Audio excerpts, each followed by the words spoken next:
세상의 모든 지식 언더스탠딩. 네. 예. 요즘 같은 때 PIC 괌 가면 아우 진짜 좋은데.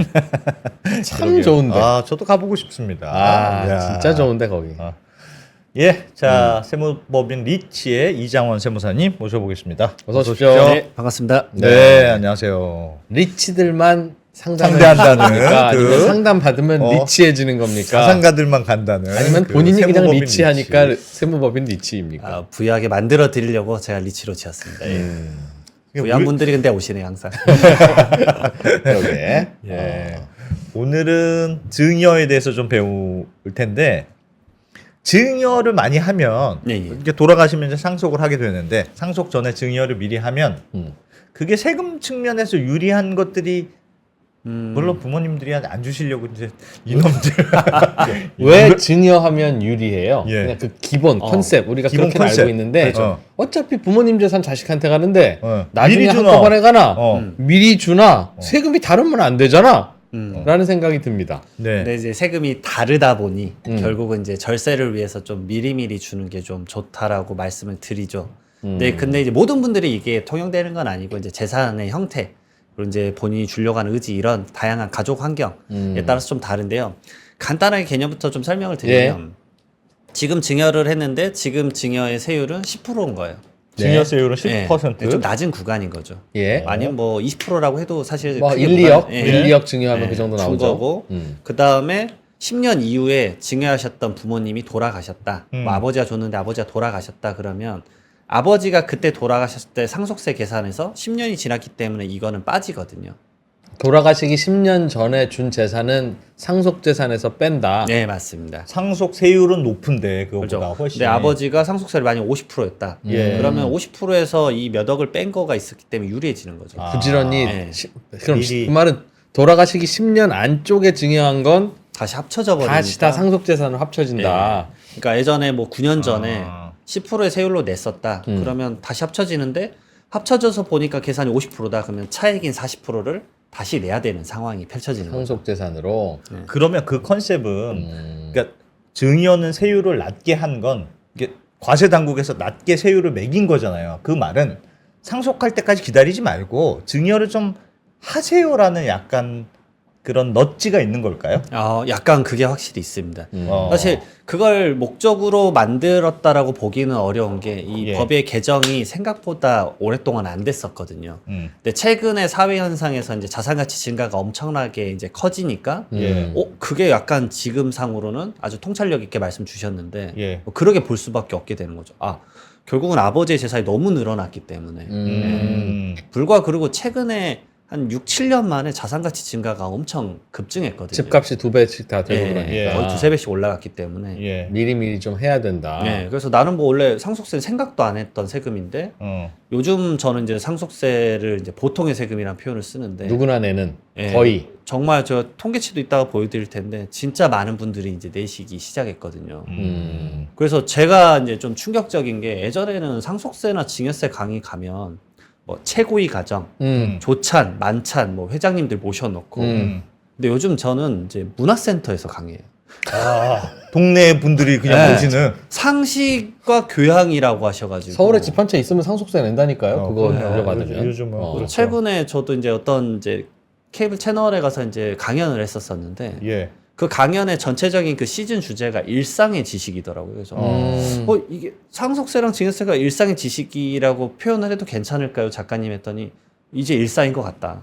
이야. 대상이 워낙 많아졌다. 네, 이제. 맞습니다. 관심도도 많이 높아졌고. 아. 제가 사실 이렇게 많은 곳에 요청이 올 사람이 아니거든요. 별로 상속세는 그런 세금이 아니었었기 때문에. 예. 네. 예. 증여. 그러니까 알겠습니다. 누구나 증여에 대해서 관심을 좀 가져봐야 하는. 네, 그리고 약간 또 말씀을 드려보면 자산 가치 증가가 됐는데 그 예전에 그랬지 않습니까? 뭐 지금 표현을 좀 많이 안 쓰긴 하지만 벼락거지라는 표현 쓰지 않습니까? 예? 결국은 자산이 없던 친구는 자산이 증가된 사람을 못 따라가는 뭐 그런 상황이 돼버린 건데. 그렇죠. 근데 부모님 세대는 괜찮으실 수 있는데 그 사회에서 게임을 좀 스타트하려는 자녀분들은 이게 마중물이 없으면 너무 힘들더라고요, 요즘. 그럼요. 어떻게 월급 모아서 집을 마련해요. 전세금 마련도 사실 어려워요. 서울 그럼요, 집 뭐 한 그럼요. 5억, 6억을 맞습니다. 아니 월급 모아서 어떻게 난 5억을 만드는지 정말 상상이 안 갑니다. 제가 최근에 이제 제가 기존에 썼던 뭐 상속세임 증여세 개정판을 지금 쓰고 있으면서 통계를 좀 봤는데 예. 지금 평균 근로자분들 연봉이 이제 초봉이 한 3,400 정도 되더라고요. 예. 근데 결혼 평균 자금이 3억 3천만 원이더라고요. 그러면은 와 10년을 한 푼도 안 세후도 아닌데 세전이 3,400인데 그렇지. 그럼 4대 보험 떼고 못 떼면 10년 모아도 그 돈이 안 되는구나. 예. 그러니까 이제 정부에서 걱정하는 결혼율 박살나고 그럼. 출산율 박살나고 되니까 음흠. 그래서 이제 공제나 이런 것도 신설하고 그런 것 같습니다. 자 나라 걱정은 잠깐 여기까지 일단 하고 자, 이제 본격적으로 배우기 전에 네. 아까 돌아가시기 10년 안쪽으로 증여했던 건 다 상속재산으로 다시 합쳐져요. 맞습니다. 상속인은 집이 10억짜리가 있고 현금이 1억이 있었는데 현금 1억을 돌아가시기 8년 전에 주셨으면 그거까지 다 합쳐서 11억이 상속재산이라고 생각하고 맞습니다. 상속세를 매긴다는 건데 그러면 8년 전에 1억을 증여를 해주면서 증여세 냈을 거 아니겠어요? 네. 그 돈은 어떻게 해요? 그 돈을 그 어떻게 돈은 합니까? 빼줍니다. 세금 낸 건 그건 냈다고 예. 치고. 세액 공제를 해줍니까? 맞습니다. 증여 세액 공제. 아. 그러니까 그대로 그 액수를 빼주지만 근데 세율은 더 높아졌으면 어쨌든 차익 내야 될 게 더 그럼 많은 11억 거군요. 가지고 상속세 계산한 후에 그러면 상속세가 예를 들면 2억이 나왔어. 그런데 그때 증여세는 얼마 냈어? 2천만 원 냈어? 그럼 1억 8천만 내 이렇게 네, 나온다는 맞습니다. 거죠? 예, 그 계산 구조입니다. 알겠습니다. 정산하는 개념입니다. 아 그럼 그때 증여세 내는 게 괜히 손해였어는 아니네요. 아 맞습니다. 왜냐면 손해난 일은 그동안에 아니네요. 받고 나서 자산 가치는 올라갔을 거니까. 그럼 돌아가시기 10년 전에 뭘 줘야 의미가 있는 거네요.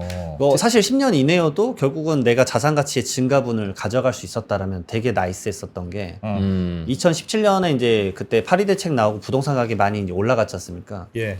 제가 놀랬던 게 그때 자산가분들 증여 진짜 많이 하셨어요. 그러니까 예전에 그 노무현 정권 때 부동산 시장의 흐름이 왔다라고 생각을 하셔가지고 아 그러니까 그때 5억 원짜리 증여해줬는데 불과 한 5년 지나니까 그 주택이 10억이 15억이 되면 됐으니까. 10억의 증가분은 자녀가 왜냐면 증여 받고 나서 받고 나서 자산 오른 증가는 거니까. 본인 거니까. 아 그러네. 네. 아 그러네. 그러니까 뭐 계속 인플레이션적으로 자산 가치가 증가된다라고 한다면 미리미리 주는 것이 그렇죠. 나을 수 같은 가격이 올라갈 텐데 맞습니다. 올라간 가격에서 세율을 매기느냐 아니면 미리 줘서 그걸 내가 가져가느냐 맞습니다. 확실히 다르니까. 예.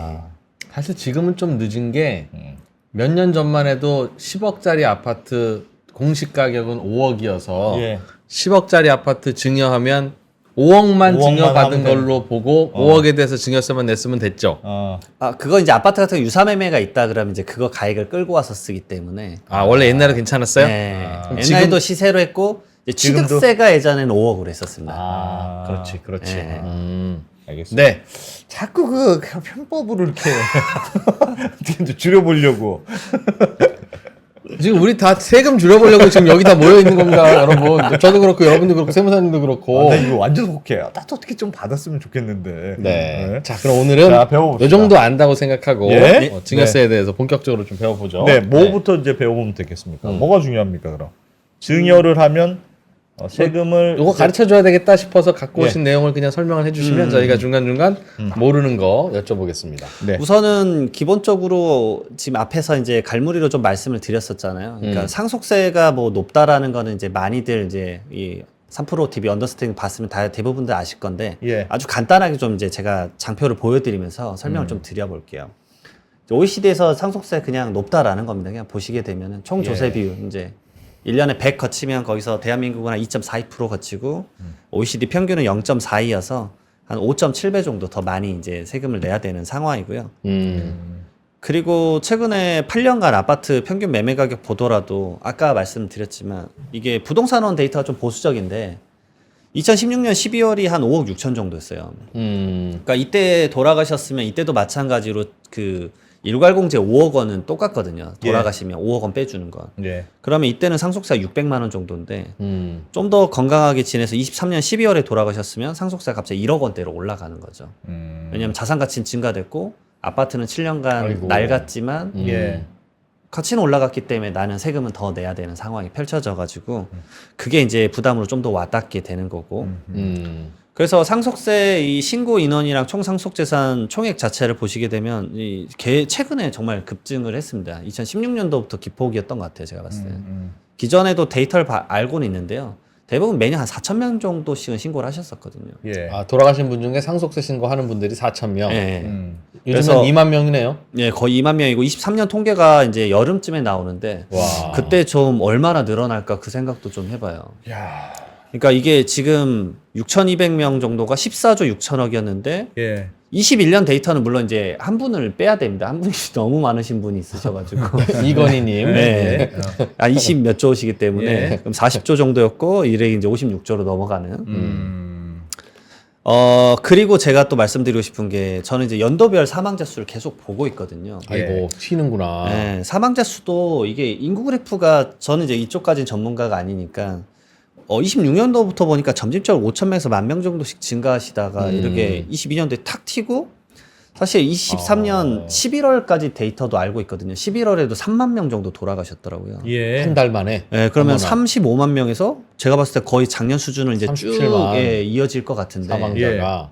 그러면 그러게 볼 수 있잖아요. 22년도에 사망자 수가 급증을 했으니 예. 상속세 내는 비율은 좀 많아졌겠죠. 희석돼서 줄어들었을 수도 있지 않느냐라고 볼 수 있는데 여기 이 표가 저는 이제 좀 중요하다고 보는데 2016년도에 28만 명 정도가 돌아가시면서 6,200명이 신고를 해서 상속세 신고한 비율이 한 2.2% 정도였어요. 예. 근데 한 번도 줄어들진 않더라고요. 물론 이제 통계치적으로만 본 거니까. 근데 22년도에 보시게 되면 그 6만 명 정도나 갑자기 증가를 했는데도 상속세 신고 인원은 이제 0.5%포인트 증가가 됐죠. 그래서 5.2% 정도 증가를 했기 때문에 제가 무슨 생각을 했냐면 그러면 이 추세대로 가면 1년에 0.5나 1%포인트가 증가를 하면 5년 지나면 10%가 상속세 신고를 하고 있겠구나. 아. 그러면은 이제 10명 중에 한 분이 상속세를 고민을 해야 되는 건데. 예. 예. 근데 이제 약간 지역 편차가 좀 있긴 하겠지만 서울 경기가 상속세 신고하신 분들이 압도적으로 좀 많거든요. 그다음에 부산광역시랑 이제 광역시 위주로. 예. 그러면 서울에서나 이제 경기도권의 비율은 제가 봤을 때는 10명 중에 두세 분 이상은 좀 고민을 해야 되지 않을까. 그런 생각이 들더라고요. 그러면 기본적으로 증여에 대한 고민은 내가 상속세를 내야 되는 해당이 되는 것 같아. 그렇게 하는 분들이 증여를 고민해야 되는 거죠. 네. 전략적으로. 그래서 제가 이제 주로 강의를 가거나 어딜 갔을 때 이제 저를 만나시는 분들은 사실은 미리 이제 증여에 대한 고민이 있으신 분들이니까 예. 먼저 저를 찾아오시는데 예. 두 번째 의견을 가지신 분들이 있죠. 이게 뭐 아까 말씀하셨던 대로 내가 죽거든 다 알아서 가져가 뭐 이러신 건데 네. 저는 거기서 좀 말씀드리고 싶은 게 좀 여러 가지가 있는데 첫 번째로 아까 말씀드렸던 20, 30대 청년분들이 게임 스타트가 어렵다. 그러니까 상속세에 대한 문제가 아니더라도 이제 마중물을 좀 주셨으면 좋겠다. 왜냐하면 60대 이상 분들이 이제 대한민국 자산의 한 39%를 갖고 있다고 하더라고요. 그리고 20, 30대가 비율이 더 줄어들어서 한 12% 갖고 있다고 하던데 예. 정말 좀 힘든 것 같아요. 스타트가 좀 너무 힘드니까. 그러니까 뭐 출산도 안 하고 결혼도 안 하고 그렇게 되는 거니까. 예. 그 스타트가 어려운 것도 있고 그다음에 두 번째로 또 말씀을 드리는 게 상속이 펼쳐지는 나이예요. 제가 좀 말씀을 한번 상속이 펼쳐지는 나이. 네, 펼쳐지는 나이를 한번 장표를 한번 보여드리겠습니다. 예. 이 요건데 보시게 되면은 대한민국이 정말 의료 발전이 압도적으로 좋은 것 같습니다. 제가 봤을 때는. 예. 그래서 80세 이상 분들이 22년도 비율만 보시게 되면 52%고 70대 이상까지 하면은 한 77%가 되세요. 그러니까 상속인 분들, 피상속이 돌아가신 분이 이 정도의 나이대면 상속인 분들 나이가 환갑이신 분들도 많으세요. 아. 그렇지. 네.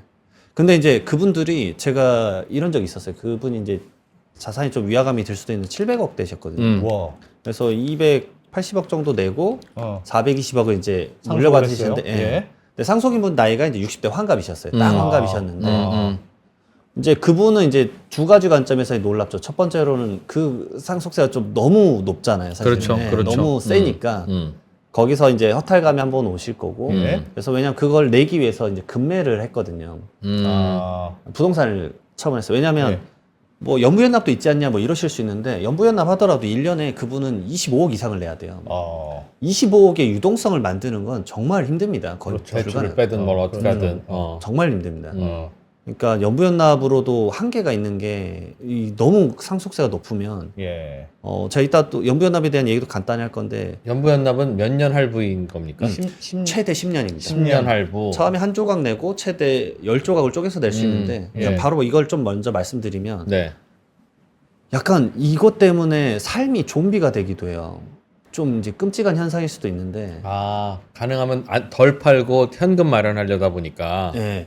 이게 제가 느끼는 현장에서 느끼는 거의 어려움 중에 하나가 뭐냐면 자산 가치는 올라갔지만 본인의 소득이 엄청나게 올라가진 않거든요. 그렇죠. 그러니까 압박감을 느껴 하는 게 5억 5천부터예요. 어. 그러면 첫 조각 5천만 원 내고 그다음부터 5천만 원씩 내야 되는데 예. 이게 이제 가상금 2.9%까지 붙거든요. 그럼 5억에 2.9%, 4억 5천에 2.9% 이렇게 쭉쭉 붙거든요. 예. 1,000만 원씩 쭉 거의 1,000만 원 정도 내외가 붙을 건데 그러면 상속인들은 본인이 1년간 번 소득을 아껴서 그걸 내셔야 돼요. 예. 10년간. 어. 근데 내다가 이제 어머님이 돌아가셔요. 음. 그럼 연부연납이 또 한번 바통 터치돼서 또 10년 내요. 어. 그러면 이게 40대나 50대부터 받았다 가정을 하면 20년간 상속세를 내시는 상황이 펼쳐질 수도 있어요. 팔아서 하려면 근데 금매로 당장 팔아야 되니 너무 싸게 팔아니까 아깝고. 그래서 이제 약간 연부연납을 신청하고 한 2, 예. 3년간 호흡 가지고 자기의 패턴에 맞춰서 파시는 분들이 제법 있어요. 왜냐면 이게 이자 부담도 있고 하다 보니까 어차피 팔 수밖에 없다. 예. 팔긴 팔아야 되겠네요. 예. 어차피. 그러니까 이게 건디기가 어려운 것도 있고요. 예. 그 다음에 이제 아까 얘기로 잠깐 돌아가면 다시 어. 상속세가 너무 높게 나오니까 그분이 이제 그걸 받고 나서 그 다음에 하셨던 얘기야. 그러면은 내가 어. 죽으면 그 다음에 상속세 얼마 나오냐. 어. 근데 간단히 계산하면 한 200억 정도 나오시거든요. 네. 그리고 한 번 더 돌아가시면 한 100억 정도 나와요. 그러면은 이제 3대 가면 이제 좀 많이 네. 힘들어지시는 거죠. 어. 네. 예. 그러니까 그렇게 무거운 세금이기도 하지만 그분이 음. 또 상속받고 나서 아니 이세무사 내가 이거 받아서 이제 뭐 하겠어. 이제 은퇴할 나이인데. 네, 60대 분들이 자수성가한 자산가 분들이 막 소비를 엄청 많이 하실 거라 생각할 수도 있겠지만 예. 제 생각에는 좋은 것을 아주 잘 길게 쓰시더라고요. 잘 보관하고 네, 예. 물건 아껴가지고 420억을 받아도 예, 내가 뭐 소비를 하거나 그런 게 아니니까. 근데 이게 일본에서는 이미 사회 문제가 된 지 오래요. 상속 받아도 쓰지 않으니까 국가 차원에서는 소비 진작이나 하다못해 젊은 층이 받으면 투자나 뭐 창업이나 이런 거라도 할 뭐든지 건데. 하는- 60 하는데. 넘어서 돈 생기면 예. 진짜 쓸 데가 없대요. 그 얘기를 그러니까 많이 자기 하시더라고요. 개인을 위해서 뭐 이렇게 예. 옷도 잘 안 사세요. 그러니까 옷을 비싼 걸 입어봐야 그냥 똑같이 태 안 나고 뭐 좋은 차를 타봐야 뭐 이게 너무 나이가 수명이 길어지니까 돌아가신 분의 자녀가 나이가 많군요. 그러니까 맞습니다. 노인이 노인한테 상속하는 네. 셈이 되는군요. 예, 노노상속이라고 하고 있습니다. 표현이 있습니다. 그래서 아는 분 중에도 2세죠 2세. 예. 그러니까 훌륭한 기업인의 아들이에요. 어. 그러니까 졸업하고 나서 자기가 하고 싶은 일 이런 거 없이 그냥 아버지 회사 들어와 임마 들어갔을 거 아니겠습니까? 예. 그래서 경영 수업이라고 하는 게 사실은 물론 중간에 잘릴 걱정은 없지만 그래서 승진도 잘 되긴 하지만 그게 맨날 그 아버지한테 혼나는 일일 거 아니겠습니까? 60세까지 혼나다가 막 똑같이 그런 상황 된 거예요. 상속 받았어요? 예. 그럼 이제 지금부터 이제 세금 내야죠. 상속세 10년 할부 70세예요. 예. 물론 서민들보다는 돈 많긴 하죠. 근데 그냥 그분이 처음에 태어날 때는 노래를 잘해서 가수가 될지 뭐 될지 모르는 사람인데 그냥 70살까지 아빠가 정해놓은 인생을 그냥 살다가 또 조금 하다가 또 물려줘야 돼. 그러니까 물론 뭐 그런 인생도 나쁘지는 않죠. 뭐 인생이라는 게 누가 행복합니까? 그러나 네. 야, 내가 밖에서 아버지가 뭐 그렇게 수백억 부자면 참 그래도 걱정 없겠다 이런 생각을 하는 거랑 옆에서 보면 또 그렇더라고요. 내부에서는 또 그런 고민이 있다. 네. 네. 그래서 증여를 고민하는 게 사회적으로도 괜찮긴 괜찮네요. 네. 어차피 상속을 할 거면 조금 미리 주고 세금적으로도 유리하고. 맞습니다. 그분이 그 얘기도 하셨었어요. 그래서 내가 하다못해 40대에 예. 내가 이걸 다 받는 것도 아니고 10억만 받았어도 내가 사업을 일으키는데 정말 큰 도움이 됐었을 건데. 그럼. 예. 그럼. 근데 아버님 입장은 1원도 안 주겠다 이거셔가지고. 요즘 제 마음이 그리고 제가 요즘 가설이 뭐냐? 가설이 뭐냐? 부모님의 심정과 자녀의 심정은 다를 것 같아요. 정말 다르죠. 부모님은 야 내가 이렇게 일분 재산을 지금 나눠주면 이놈들이 찾아오지도 않고 효도를 하겠어? 내가 최대한 갖고 있어야지. 그렇기도 하고 이놈들은 아직 이 재산을 지킬 만큼 성숙하지 성숙하지 않았어. 내가 잘 갖고 있다가 그렇지. 인생이 좀 연글면 어. 그때 주면 얼마나 좋아하겠어. 어. 나중에 내 고마운 뜻을 알 거야. 어. 라고 생각하고 주고 계시는. 네. 근데 자녀는 지금 돈이 필요한데 이왕 주식 그런 것도 있지 않습니까?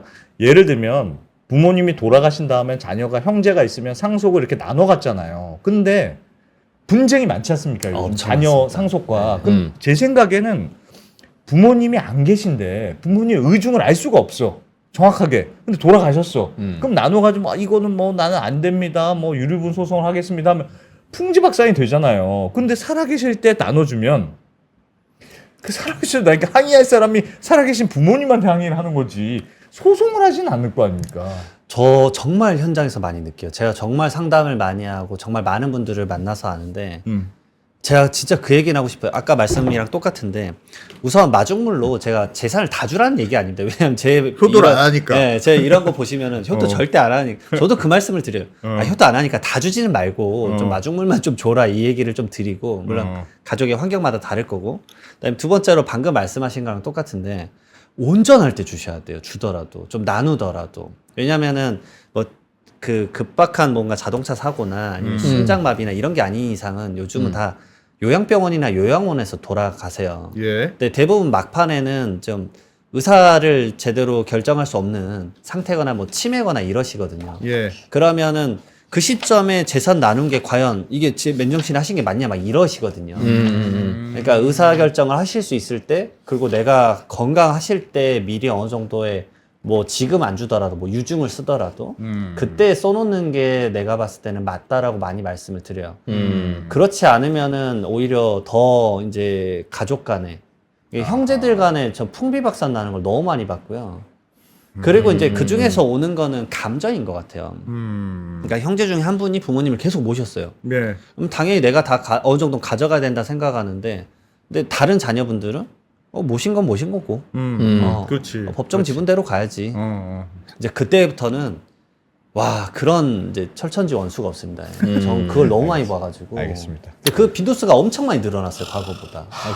알겠습니다. 오늘은 그럼 본격적으로 예. 증여할 때 이런 거 좀 알아두면 꿀팁이다. 편하게 말씀 주십시오. 혹시 예. 말씀 주시면 다 답변 네. 드리겠습니다. 그럼 어떻게 하면 됩니까? 일단 내가 증여를 그럼 조금이라도 해야 되겠어요. 그렇게 마음은 먹었어요. 그럼 아이들한테는 제가 알기로는 10년에 뭐 2천만 원, 10년에 5천만 원 여기까지는 봐준다. 맞습니다. 그러니 내가 하여튼 생각날 때마다 2천만 원, 5천만 원 이렇게 해야 됩니까? 적어도 애가 태어나서 10살 될 때까지 일단 10년이니까 그때는 2천만 원? 비과세까지 증여하고 그 다음에 또 뭐 나머지 10년에도 또 하고 어떻게 그거 하면 꼬박꼬박 저축하듯이 해라. 그럼 제가 장표로 10년 주기 증여 설계 한 경우랑 안 한 경우를 한번 네. 간단하게 예. 보여드리면서 여기서 이제 퀘스천 좀 받도록 네. 하겠습니다.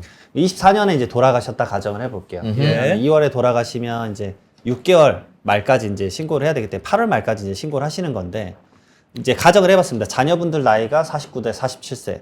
근데 이런 생각도 하실 거예요. 자녀 나이가 많지 않냐라고 하는데 제가 평균적으로 만나는 상속인분들 나이가 저러세요. 아 그래요? 49세, 47세. 정말 저 예. 정도 나이가 되세요.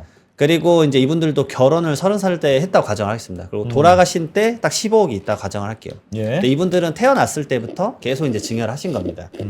그러면은 우선 증여세 계산을 해보면 아까 말씀하신 대로 태어났을 때마다 바로 주면은 미성년자일 때 2천만 원까지 공제. 예. 그리고 10살 때 또 2천만 원. 그다음에 성년이 되죠. 이제 19세부터 성년이니까.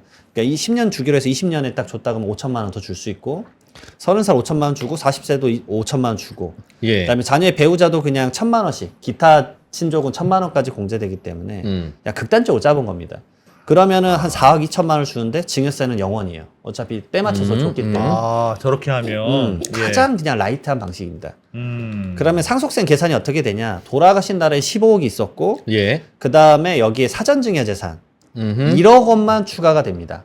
왜냐하면 상속인에게 증여했던 거 10년 이내에 상속인에게 줬던 거 추가. 그거는 그다음 상속인 이외의자는 5년이거든요. 예. 그래서 사위 며느리는 49세와 47세라고 제가 가정을 했으니까 9년 7년 지나서 뺀 거고 딱 이 5천만 원과 이 5천만 원이 추가돼서 예. 1억 원씩이 추가돼서 상속세 계산을 하면 이제 1억 1,700만 원 정도 나오시는 거고요. 네. 예. 그리고 이걸 통해서 또 알 수 있는 거는 한 15억 정도 있으면 와 상속세가 1억 1,700이나 나오는구나. 이것도 한번 알아가시면 좋을 것 15억, 같고요. 15억짜리 집이 하나 있다. 아, 그러면 1억 원 이상 나온다는 네. 거죠. 이것도 배우자 상속공제가 있다라는 가정으로 넣었습니다. 배우자가 없으면 훨씬 높아지실 거예요. 안 네. 하시고. 그런데 대부분 그렇지 않습니다. 왜냐하면 이제 병원에서 이제 준비 좀 하셔야겠습니다. 아. 네. 라고 하면 그때부터 하죠. 예, 그때 이제 좀 이제 잘못된 주변의 얘기를 좀 들으시는 것 같아요. 그래서 이제 허겁지겁 이제 계좌에서 돈을 옮겨고 모른다 막 이러면서. 아, 근데 이제 계좌를 저는 이제 10년치 내역을 전부 다 보기 때문에 예. 왜냐하면 세무서도 똑같이 봅니다. 네. 상속세 예. 세무조사 때 이게 4억 2천만 원을 똑같이 나눠줬다 가정을 해보겠습니다. 근데 다 10년 이내겠죠. 그러면 우선은 그 당시에 당연히 이 증여세 신고를 안 하셨을 거예요. 예. 몰래 줄 거라고 가정을 한 거니까. 예. 그러면 증여세도 나오고 사실 신고불성실 가산세도 나오지만 납부불성실 가산세도 나와요. 납부를 그때 안 했다 그래서. 근데 그건 제외한 겁니다. 예. 납부불성실 가산세가 연 한 8, 9%예요. 10년 쌓이면 90%거든요. 이게 좀 무섭습니다. 그럼 증여세는 당시 안 낸 거에 증여세든 그 증여세대로 내야 되고 예. 그다음 상속재산에는 10년 이내니까 4억 2천만 원이 전부 다 얹어지는 거죠. 예. 얹어서 계산을 하면 이제 1억 7,500이 나오는 건데 여기 지금 가산세를 뺀 거거든요. 예. 가산세랑 이것저것 다 더하면은 한 2배 정도의 차이가 난다. 아하. 결국은 이제 이 세 개의 계산법까지 다 아는 것보다는 가장 핵심은 돌아가시기 전에 직전에 주면 좀 될 줄 알았지만 생각보다 이게 플러스가 엄청 많이 늘어나는구나. 오히려 예. 그래서 미리미리 줬으면 증여세도 한 푼도 안 내면서 그냥 그러니까 돌아가시기 직전에는 그냥 안 건드리는 게 좋습니까? 그럼 돌아가시기 직전 한 1년 사이에 뭐 할 수 있는 거 있으면 알려주세요. 뭐 예를 들어서 그러면 가장 많이 물어보신 돈 빼면 된다. ATM에서 돈 빼면 되지 않느냐라고 하는데 그게 있습니다. 돌아가시기 전에 1년 내 2억 원, 2년 내 5억 원에 이 인출 내역들을 소명을 못하면 그거를 납세자 의견과 상관없이 상속재산에 바로 얹어버릴 수가 있어요. 뭐에 썼는지를 소명해야지만 네, 빼주고. 1년에 2억 원까지는 봐준다는 겁니까? 아니면 그것도 결국은 트래킹을 했는데 자녀에게 증여를 한 거다라고 네. 하면 그건 사전 증여로 또 포착이 돼서 상속세도 나오고 그러니까 1년에 2억 원이라는 게 뭐가 2억 원이라는 거예요? 추정 상속재산이라고 하는데 네. 돈의 인출 금액을 할아버지나 할머니가 이제 뽑으신 게 기록이 있어. 예. 그게 예를 들면 2억 원이야. 그러면 그거를 이제 어디다 이제 이 돈을 썼는지 소명을 못하면 그건 2억 원은 그냥 너 자녀한테 준 걸로 본다. 네, 상속재산을 넣어버리고 그 뽑은 게 3억 원이면요. 그럼 3억 원에 이제 사실 다 넣는 건 아니고요. 2억 원하고 20%를 빼주고 왜냐하면 정말 불특정 다수의 금액이 있을 수 있으니까 그 정도는 빼주지만 예. 나머지 소명을 못하는 금액은 전부 다 상속재산에 얹어버리겠다. 2억 원은 빼줘요? 2억을 빼주는 게 아닙니다. 2억 원과 20% 중에 낮은 금액. 예를 들면 3억 원을 돈으로 뺐다. 근데 소명이 안 되면 6천만 원만 빼주는 거죠. 알겠습니다. 네, 그래서 10억 원을 뺐다. 그러면 2억과 20%인 2억이 똑같기 때문에 2억 원 빼고 8억이 8억에 대해서는 넌 증여받은 걸로 한다. 네, 상속재산으로 본다. 증여는 상속받은 아니지만. 걸로 한다. 아, 그러면 그래도 빼는 게 낫네요. 그 2억과 20% 중에는 그만큼 그죠. 빠져나가는 할 수 거죠. 있는 건 빼는 거밖에 없네. 근데 그 뺀 금액이 어. 자녀에게 간 게 명확하면 그 소명과 상관없이 증여로 또 어차피 통장에 입금된 거 확인한다 네. 이거죠, 다. 그래, 그러니까 빼서 사과상자에 1년 안 남았으니까 빼서 사과상자에 넣어야지.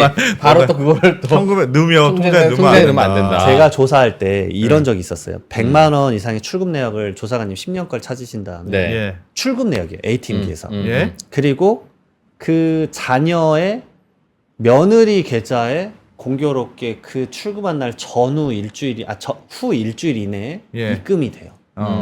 이제 그런 것들에 다 대한 잡아내요? 것까지 잡아내려고 하시죠. 사과상자. 그거 말고는 없네요. 그럼 그리고 또 말씀드렸던 와. 게 생각보다 현금을 인출하더라도 저번에도 말씀드렸었던 것 같아요. 현금을 쓸 수가 없어요, 대한민국은. 예. 그게 무슨 말입니까?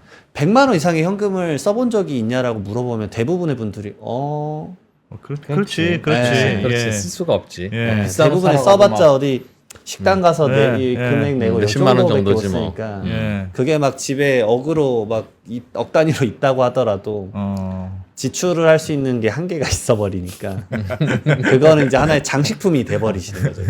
예. 예. 보통은 뭐 답이 없습니까? 그러니까 제가 준비는 안 했는데 한 1년 안에 돌아가실 것 같습니다. 병원에 계십니다. 오히려 저는 그때 그 방법이 자산을 부동산이 위주니까 사실 지금 예. 현금 위주로 말을 하고 있지만 사실 현금 가지신 분들 많지 많지 않거든요. 않으니까. 예. 예. 그러면 그 부동산을 어떻게 지금 빨리 옮겨오는 게 더 나을 것인가에 대한 고민을 하는 게 더 나을 수도 있어요. 대부분 예. 사실 아. 상속인 분들의 상속 재산을 보게 되면 예. 이게 부동산 하나가 엄청 큰 형태고 나머지 현금성 자산 사실 엄청 낮거든요. 네, 네. 예. 예. 사실 많은 분들이 현금 증여나 이런 부분에 몰입을 하지만 막상 사실은 내 계좌에는 현금이 그리 많지 그렇죠. 않거든요. 네. 부동산에 대한 고민을 더 빨리 하는 게 낫지 않을까. 부동산은 어떻게 하는 방법이 그럼 있을까요? 어떻게 하면 이렇게 그 부동산 내 명의로 있었는데 그럼 자식한테 먼저 증여를 하고 내가 그 집에 전세로 사는 뭐 이런 식이 되는 겁니까? 맞습니다. 그리고 잘 돌아가네 머리. 유사한 형태지만 예. 부담부 증여를 하게 되면 네. 채무 부분은 증여가 아니잖아요. 유상으로 이전해 주는 거니까. 예. 그러니까 예. 증여의 포지션을 낮출 수 있거든요. 아 빚이 남아 있으면 집 사는데 예. 빚을 쓴 게 10억 원짜리 아파트가 있으면 집이라고 해보겠습니다. 거기서 예. 6억 원짜리 채무가 있다. 예. 뭐 임대 보증금이나 뭐 분저당권이 있다. 대출이나. 그러면 예. 그 승계받는 형태로 넘어가도 되는 거고. 아. 왜냐하면 자산 가치가 증가되거나 특히나 이런 것들이 필요한 거는 아하. 재개발 재건축 입주권 같은 경우. 입주권은 가치 상승이 엄청 올라갈 수 있잖아요. 앞으로 예. 시간이 흐르면 네. 음. 그리고 시가가 없었을 때 빨리 거래하는 게 더 유리할 수도 있어요. 그게 무슨 그게 말이죠? 무슨 말이에요? 이제 대표적인 건 아파트가 있는데 예. 아파트는 같은 단지 내에서 나랑 똑같은 타입이 거래가 되면 걔를 시가로 갖고 와서 쓰거든요. 예. 네. 상속과 증여도 마찬가지예요. 똑같은 타입이라는 건 평형? 예, 면적과 공시지가, 공동주택 가격이 5% 이내인 것들. 아, 그러면 그냥 같은 걸로 본다. 네. 근데 요즘 생각보다 아파트 거래가 없어요. 네. 그러니까 일반적으로 월에 이 서울의 아파트 거래가 원래 대부분 제가 알기로는 주택 거래가 7천에서 원래 9천 건이 나와야 되는데 네. 예. 월 한 2천 건밖에 펼쳐지지 않는다는 얘기는 띄엄띄엄 한다는 거죠. 제가 요즘 상속세 상담하는데 아파트 거래가 2년간 없는데도 많습니다. 그렇겠죠. 예. 예. 그러면 시가가 형성되지 않았을 때 좀 더 낮은 가격에 넘기는 게 나을 수도 있던 게 예. 증여라는 건 시점을 좀 잡을 수가 있는데 상속은 이미 돌아가시면 시점이 픽스가 되잖아요. 네. 아. 근데 그 다음에 유사매매가 나와버리면 이게 피할 수도 없는 상황이 펼쳐질 수 그럼 있어요. 2년 전에 거래되고 거래 안 됐어. 나는 한 동짜리 개나리 아파트인데 그럴 수 있죠. 그러면 2년 전 거래 가격으로 나는 2년 전 거래 가격을 쓰는 게 아니라 공동주택 가격으로 진행할 수도 있어요. 공시지가. 공시 아, 가격. 네, 더 네. 낮은 가액으로 이제 진행할 수도 있다는 거죠. 최근 매매 사례가 없으면 네, 맞습니다. 최근이라고 하는 게 그 기간이 언제까지인데요? 2년입니다. 사실은 전후 6개월이에요. 증여는 전 6개월, 후 3개월인데. 예. 근데 재산평가 심의위원회라는 게 있어서 전 2년 것까지 트래킹을 하기는 합니다. 네. 아. 근데 이제 그 시가 평가를 이제 온전히 믿을 수 있는가? 그래서 사실은 아파트보다는 이게 적합한 게 단독주택이나 다가구예요. 왜냐하면 단독주택이나 다가구는 유사 매매 사례가액이 없거든요. 없으니까. 예. 예. 아무리 우리가 빌라촌에 살아도 사실 이 빌라와 이 빌라는 완전 모양도 다르고 사용 승인일도 다르기 때문에 네. 이 거래가액을 여기다 갖다 쓸 수 없거든요. 그래도 그 동네 땅이긴 한데. 맞습니다. 그러면 그런 경우는 보통 어떻게 해요? 그냥 공시지가로 그러면은 좀 더 낮은 공시지가로 갈 수 있는. 공시 가격으로 해도 예, 그러면 확실히 가격을 좀 낮출 그거는 수 있어요. 유사가액이고 뭐고 시비 걸리지 않는다. 네. 아하. 그 중에 하나가 또 뭐가 있냐면 상속세는 사실 50억 원이 넘어가면 그 세무조사를 진행하는 관할청이 바뀝니다. 네. 일선 세무서가 아니라 국세청으로 바뀌거든요. 음흠.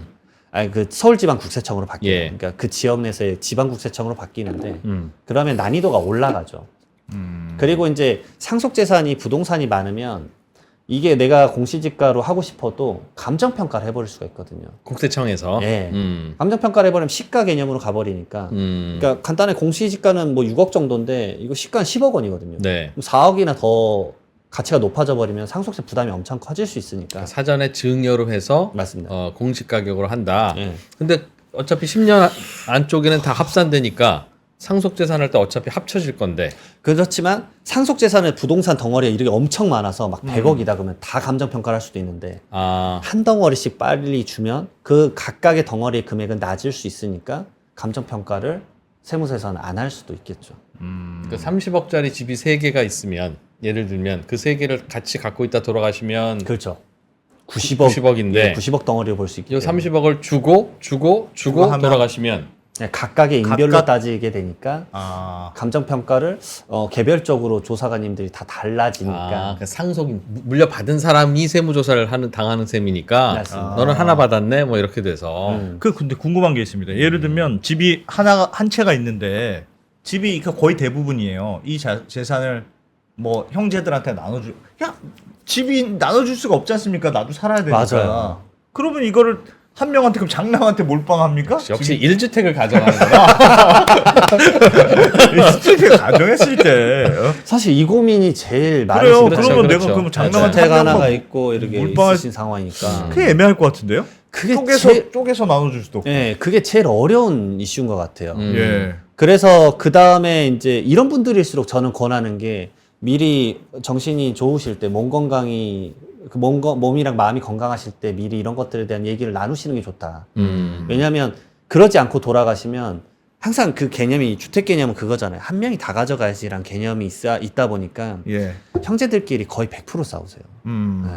저는 그걸 너무 많이 봐서 그러니까 그 다음부터는 세금의 문제가 아니다. 그렇죠.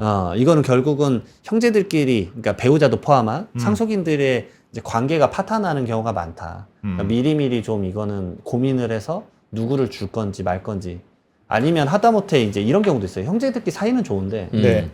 요즘은 외국에 계신 형제분들이 많아요. 그러니까 나는 그냥 부동산 팔아서 돈으로 줘. 나는 돈을 갖고 갈게. 나는 어차피 한국에 오지도 않는데 이 주택 가격이 오르든 말든 나랑 무슨 상관이야. 예. 이럴 수도 있거든요. 근데 그런 문제를 살아생전에 좀 정립을 해놓는 게 저는 진짜 도움이 될 거다. 이건 누구 가져라. 예. 그게 아니, 세금에도 영향이 있어요? 세금의 영향은 사실상 거의 똑같죠? 없어요. 예. 그러나 이제 싸우니까. 덩어리가 너무 크면. 예. 그러면 근데 집 어떻게 하나 뭐- 있으면 뭐 근데 어떻게 몰아주죠? 집 뭐라도- 하나에 애가 셋이면 못 주겠네요. 뭐 4년 둘째한테 주면 안 준다 되겠네. 그러면 첫째, 셋째가 들고 일어날 아이고, 거고. 그건 방법이 그렇다고 쪼갤 없네요. 수도 없고 미리 정해본들. 예. 어떻게 정합니까?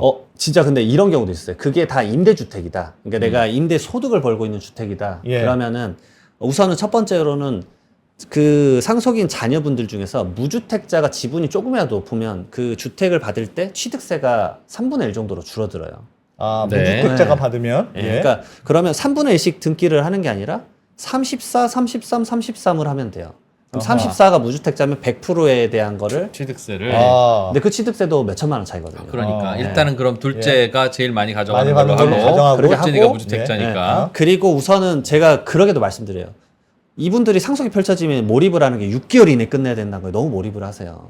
네. 왜냐하면 상속세 신고가 6개월 이내 예, 해야 예, 되니까. 예. 근데 우선은 그러면 다투지 말고 그냥 등기를 하시고 그 다음에 추후에 시점을 봐서 좋은 가격에 팔아라. 판다란 전제로 가서 그동안의 임대소득을 벌어서 그걸로 각자 세금을 내고 그 다음에 각자 소득으로 처분을 해라.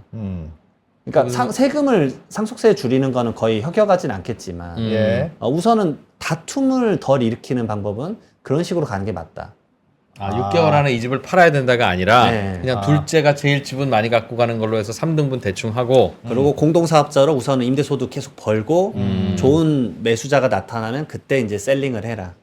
그리고 나서 급하게 하지 그때 말고. 당신들끼리 서로 합의하면 된다. 네, 아니 맞습니다. 그러니까 그건 상속되고 그건 증여는 안 되겠네요. 그렇게는. 사전 증여를 증여는- 받으시는 분들도 있어요, 가끔은. 어. 생각보다 너무 고가 주택은 미리 살아생전에 매매든 그 증여든 믿기 어려우시겠지만 지분을 사가는 경우도 있어요, 자녀분들이.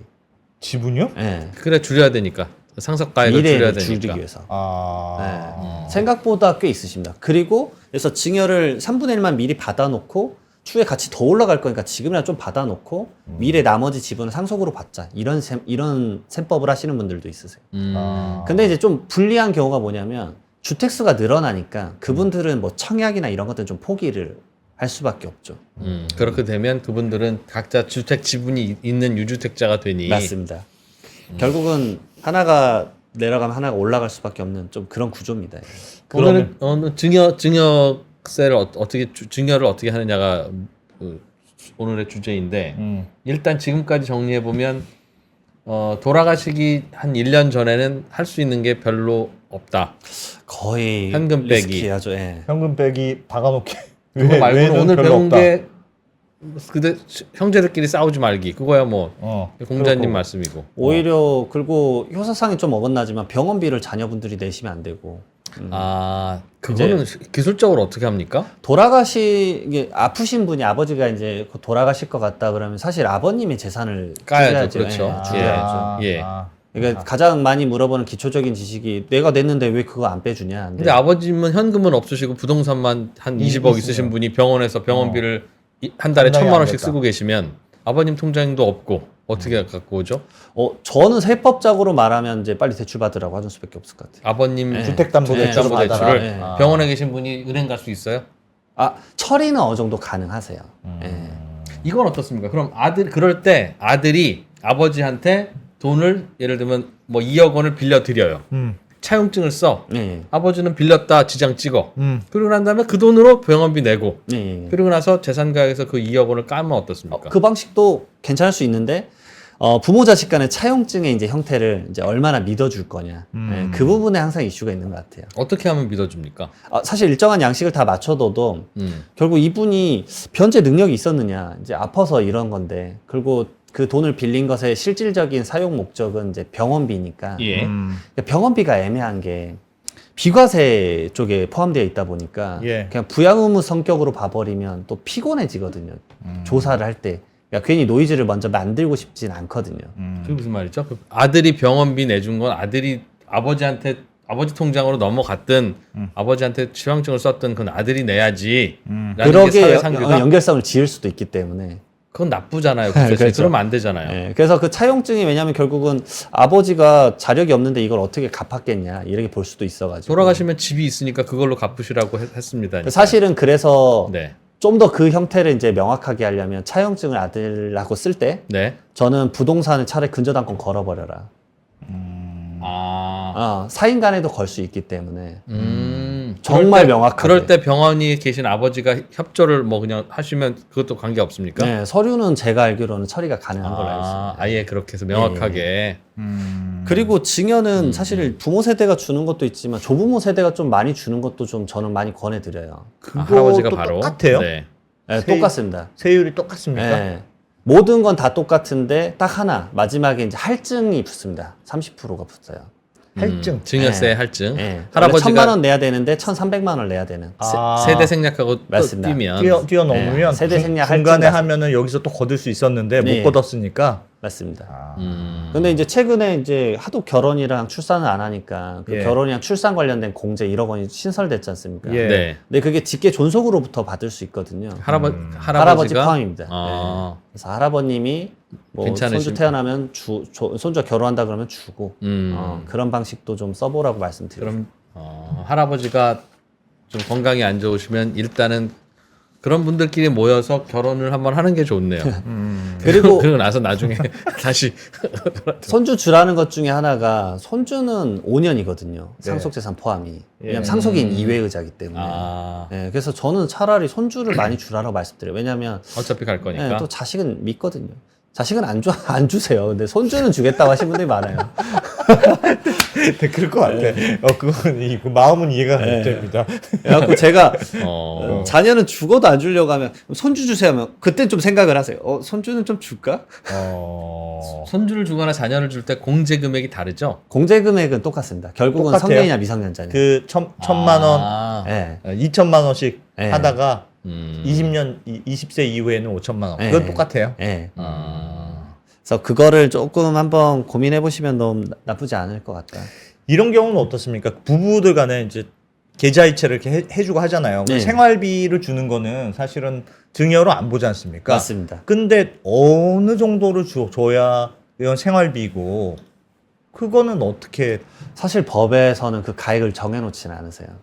결국은 어. 이제 생활비라는 건 일시적이고 소모성인데 네. 그거를 이제 뭐 예를 들어서 배우자가 받았다 가정을 해볼게요. 예? 배우자가 받았는데 배우자 이걸로 주식을 샀다, 오피스텔을 샀다, 뭐 자동차를 샀다, 부동산을 샀다 뭐 그래버리면 할 수 있죠. 사실은 이제 그건 자산 형성이기 때문에 그건 이제 증여가 될 거고. 근데 그건 명확하지가 않지 않습니까? 그 돈으로 산 건지 내가 있는 돈으로 한 건지. 그러니까 아내든 남편이든 둘 중에 한 명이 수입이 공식적인 수입이 없는 상태에서 예. 그 맞습니다. 아내나 아내 수입 없는 사람 이름으로 등기되는 썸띵을 사면 이거는 뭘로 산 거예요라고 할 때 남편이 생활비 준 걸로 그걸로 산 건데요? 저 아껴 쓴 건데요. 그건 안 된다는. 그건 안 되는 거예요? 네. 아. 근데 저는 이 부분이 좀 사실은 조금 개선됐으면 좋겠다고 느끼는 것 중에 하나가 사실 다른 나라는 배우자 상속공제 알고 계시잖아요. 5억에서 뭐 30억 원까지 우리나라 해주지 않습니까? 예. 다른 나라는 배우자한테 주면 세금을 안 물리는 국가가 많아요. 왜냐하면 모든 것은 배우자가 공동으로 생활을 영위하고 하나의 공동 경쟁 공동체로 그렇죠. 해가지고 한 거기 때문에 예. 이게 아니 가정주부라고 그거에 협약에 공헌 안 한 게 말이 되냐. 그렇지. 그래서 그거를 전부 다 빼주는 데가 많거든요. 예. 근데 우리나라는 6억만 빼주죠. 아 그거는 배우자 이제 공제. 징여고 예. 징여고. 상속되는 최소 5억 원에서 최대 30억 원까지만 법정 그거는- 상속지분 따져가지고. 네. 그러니까 그게 좀 아쉽기도 하고요. 그다음 배우자 상속공제도 24년간 개정이 없었어요.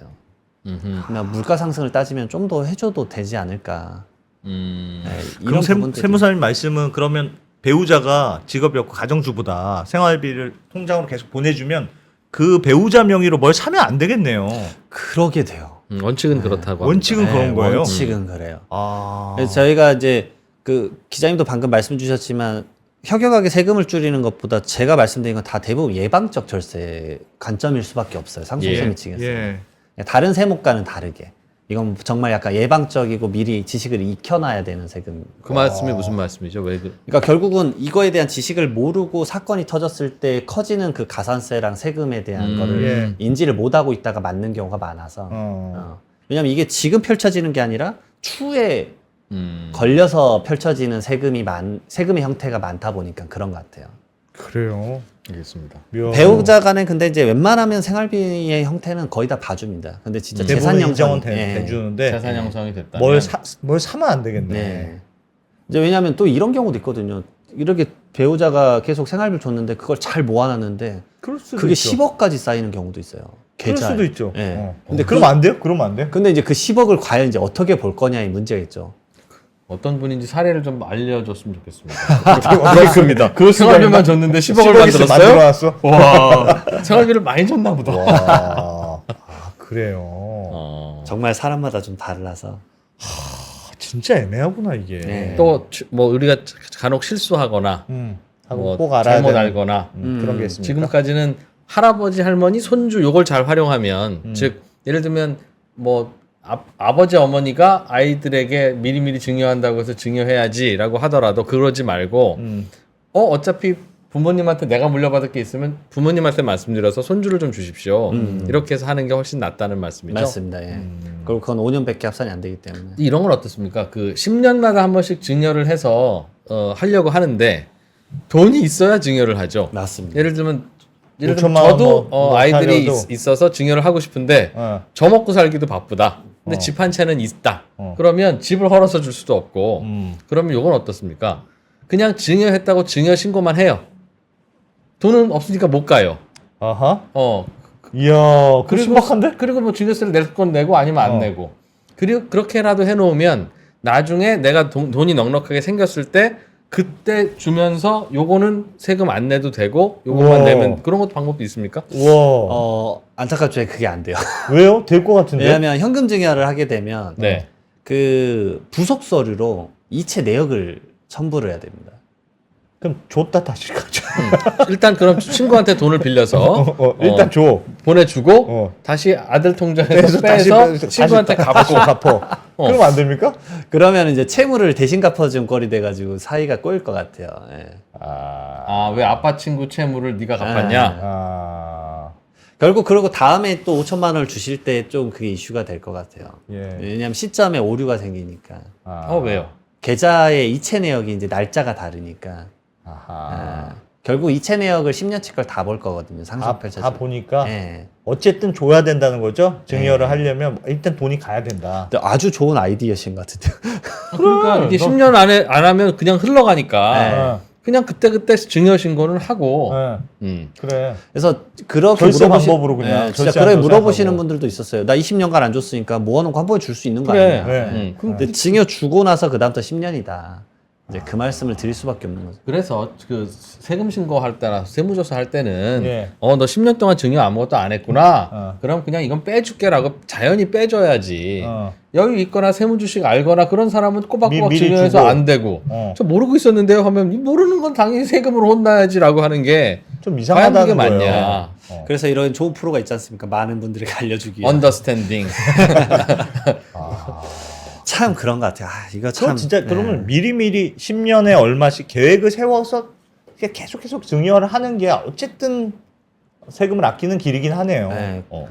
그래서 지금 프로그램대로. 최근에도 이제 기업가신데 자산이 많으세요. 그래서 건강을 하시지만 제가 말씀드렸어요. 이제 어찌 나이가 꽤 있으셔서 사실 88이셨던 것 같은데 그러면 이제 손주들을 빨리 최대한 줘라. 그거밖에 없다 우선은.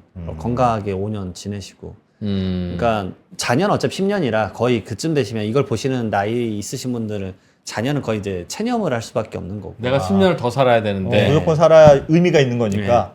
그러니까 손주를 많이 주시고 그 다음에 그나마 이제 좀 사위나 며느리를 믿는다 그러면 사위 며느리 주시고.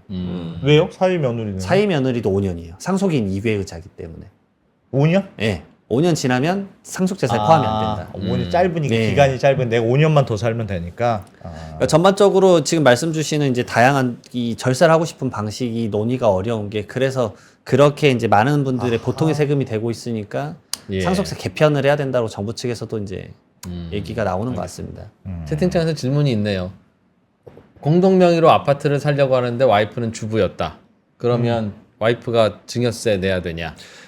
포션을 이제 지분을 네. 6억 원까지 가져가시면 상관없겠죠. 10년간 증여재산 공제는 6억 원이니까 배우자는. 교공원이니까. 그러니까 뭐 이런 거 공동명의 하실 때 다 대부분 5대5만 가능하다고 알고 계시는데 뭐 99대 1도 가능하잖아요. 예, 그런 비율들을 잘 따져보셔야 돼요. 그래서 결혼한 지 20년 만에 내 집 마련을 했으면 그러면 12억을 공제해줘야지. 10년 전에 네가 6억을 했으면 될 거 아니냐면 그때는 6억이 없으니까 못했던 거 아니겠습니까? 그러게 되는 것 같아요. 그럼 미리 했던 사람은 6억 공제를 받고 그러니까 10년 전에 6억 줬다 생각하고 신고를 하고 와이프한테 줬다 하고 남편한테 줬다고 증여 신고를 하고 나중에 12억 정도 24억짜리 아파트를 사면 와이프를 반을 줄 수 있는 거냐 같은 질문인데 이 부분은 저는 약간 걱정되는 것 중에 하나가 배우자한테 6억 줬다고 이제 증여세 신고를 신고를 했다고 하고, 가정을 예. 하는데 그러다가 만약에 9년 이내 상속이 펼쳐져 버리면 주지도 않은 그 증여재산 6억 원이 상속세에 얹어져 버리니까 남편이 곤란한 상황이 펼쳐질 가능성이 아주 높을 것 같아요. 6억 원이면 상속세 최고 세율이면 3억 원이나 되기 때문에 예. 그거는 아주 좀 위험하다. 10년을 예측할 수 없기 때문에 그러니까 10년이 호흡이 너무 알겠습니다. 길어요. 예. 10년이 너무 긴 것 같습니다. 진짜. 너무 긴 것 같아요. 그러니까 뭘 증여를 하려고 해도 다른 내가 나라는 좀 더 짧기도 하거든요, 사실. 10년 이후를 생각해서 10년까지는 별일 아닙니다. 없겠지. 저는 오늘 집에 가서 네? 전 돈은 없지만 아내에게 6억 원을 증여하고 일단 증여세 증여하고. 신고를 할 생각입니다. 그러면 앞으로 10년 동안 저희 아내는 제가 그 사이에 가면 안 되니까 굉장히 잘해줄 것 같습니다. 뭐 스트레스도 안 받게 하고 나 이러다 아파서 가면 좀 상속세 4억 좀 나가는데 그러면 6억까지는 되니까. 그렇죠? 예. 일단 그건 증여하고. 근데 또 이제 증여세 관련 서류가 없으니까 결정이 어떻게 날지 그것도 궁금하네요. 그렇죠. 예, 상속세랑 증여세는 신고를 한다고 그대로 받아주는 게 아니라 진짜 실제로 그렇게 됐는지를 이제 세무서에서 나중에 확인해야 돼요? 확인하니까. 그 확인하고 현금을 줘야 결정을 되는데 내니까. 6억이 어딨어요. 현금 없잖아요. 그냥 증여세 했다고 세금까지 심지어 내면서 신고를 해도 맞습니다. 진짜 5천만 실질적으로 줬는지를 봐야 되기 때문에. 나중에 세무조사 들어올 그럼 때 이렇게 하면 들어온다. 없어. 2%는 집이 있잖아요. 지분의 그 지분율만 바꿔서 예를 들면 매년 저의 집 지분 5%를 뭐 3%를 준다. 아이들에게 준다. 그건 그거는 됩니까? 괜찮습니다. 예. 근데 이제 이 부동산을 주면 결국은 취득세를 한 번 더 내니까 그게 아까워요. 5%에 대한 증여 취득세를 아이들이 내야 증여취득세 되니까. 4%를 내야 되니까 3.8이나 4%. 처음에 계속 줄 때마다 내야 줄 돼요. 때마다? 예. 그 포션에 따른 가액에 따라서 계속 내야 되거든요. 부동산은 결국은 각 격가지로 따라다니는 세금들이 몇 가지 더 있다 보니까. 듣다 보니까 별로 피해갈 방법이 많지가 않네. 자 이제 싱가포르나 말레이시아로 이민 가는 방법을 저희가 다음 시간에 또 한번 또 고민해 보겠습니다. 정말 그래서 진짜 예. 리치노마드를 많이 물어보시는 것 같아요. 진짜 다른 나라 진심으로. 가면 어떠냐? 괜찮냐? 왜냐면은 여기 다 셀링하고 그냥 가겠다. 진짜 몇 분 가끔 있으세요. 호주, 미국 이런. 재산 정리하고 가는 건 괜찮습니까? 그렇죠. 왜냐면 이 나라에서 팔 때 세금 다 내고 이제 가는 거예요. 양도세 내고 양도세 상속세는 난 그 어쨌든 나라 상속세 때리기 내니까. 그 나라의 이제 거주자가 되면 됩니다. 거주자가 되면 국적을 따지는 게 아니라 그 나라에서 뭐 경제적 거주가 활동하고 하면 되는데 되니까. 상속세가 없는 나라로 가면 예. 그렇게 가면 되니까. 그럼 뭐 글로벌 시대에 우리는 지구인이지라고 생각하면 그게 기업 운영하시는 분들이 제일 많으세요. 왜냐하면 기업을 이제 차라리 맨정신일 때 좋은 고가 때 팔아버리자. 예. 이것만 좀 말씀드리면 기업 오너가 돌아가시면 기업 가치 갑자기 쭉 떨어지거든요. 예. 그렇죠. 그러니까 맞아요. 빨리빨리 정리해버리자 이런 사람들이 꽤 있으세요. 정부 차원에서는 이건 고민해야 될 것 같습니다. 네. 알겠습니다. 자, 뭐 하여튼 뭐 다양한 걸 배웠네. 아주 네. 명확하게 뭔가를 드렸어야 되는데 죄송하네요. 아닙니다. 다양한 고민거리가 다양한 있다는 고민거리가 정도 알고 있네. 예. 나머지는 세무법인 리치에서 예? 상담하시면 예, 리치들만 간다든. 세무법인 리치 이장원 세무사님 잘 배웠습니다. 고맙습니다. 네, 고맙습니다.